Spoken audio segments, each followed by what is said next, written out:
Asante. Yesu oye! Vijana kama mimi oye! Bwana apewe sifa. Amen. Asante Baba Askofu, hongereni sana wote kwa hapa tulipofikia. Hongereni sana. Amen. Na hii inaonyesha jinsi gani tunajipanga kuelekea miaka yetu 100 ya jubilei. Nitaongea kidogo. Hii jubilei ina mambo mengi na ina vipengele vingi. Ndio kwanza hivi tunaanza.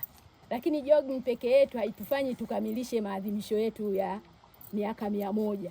Ndani yake ina mambo mengi ambayo sisi kama waumini tunatakiwa tushikane ili tufikishe hatima iliyo njema, hususani kipengele cha sadaka zetu za michango juu ya swala hili zima la jubilei.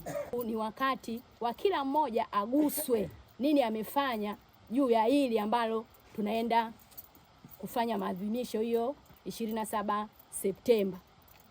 Kama uko hapa na hujanyosha mkono hata kwa kitu kidogo, kwa kweli nafsi iseme tu kitu na wewe mara baada ya kuondoka hapa. Ebeneza! Hata sasa Bwana ametusaidia.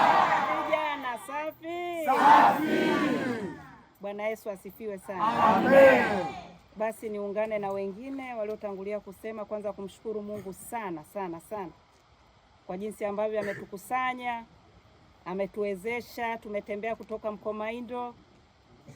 Hakuna aliyeanguka njiani, hakuna aliyeshindwa njiani, hakuna aliyepanda gari wala bodaboda.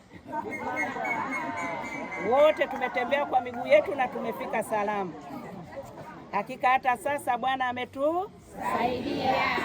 Basi pamoja na kumshukuru Mungu, Baba Askofu, nikushukuru sana kwa kuruhusu jogging hii ifanyike, maana ungeweza kusema ya kwamba msifanye, fanyeni jambo jingine, lakini umeruhusu na umetoa baraka zako.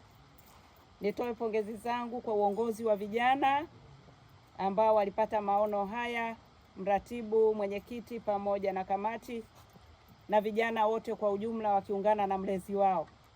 Tunawapongeza sana, jambo hili ni zuri na ni lenye baraka sana. Niseme tu ya kwamba tunawategemea. Tunawategemea na tunaijua nguvu yenu. Tunajua hekima iliyoko ndani yenu. Tunajua uwezo wenu. Kwa hiyo, kwa sababu tunawategemea, kama katibu wa sinodi alivyosema, yako mambo mengi sana ambayo yanaendelea. Lakini pamoja na hayo yote kuendelea, mmeona tumefika hapa, tumeomba moto wa maombi. Moto wa maombi usizimike kwa mtu yoyote. Kwa hiyo kila siku tunapoamka lazima tuliite jina la Yesu, tuende naye katika safari yetu hii kubwa ambayo tunaianza.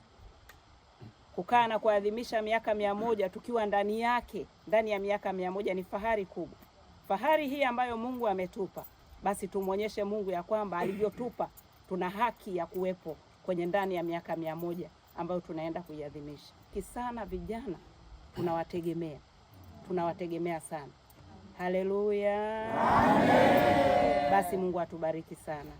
Asante.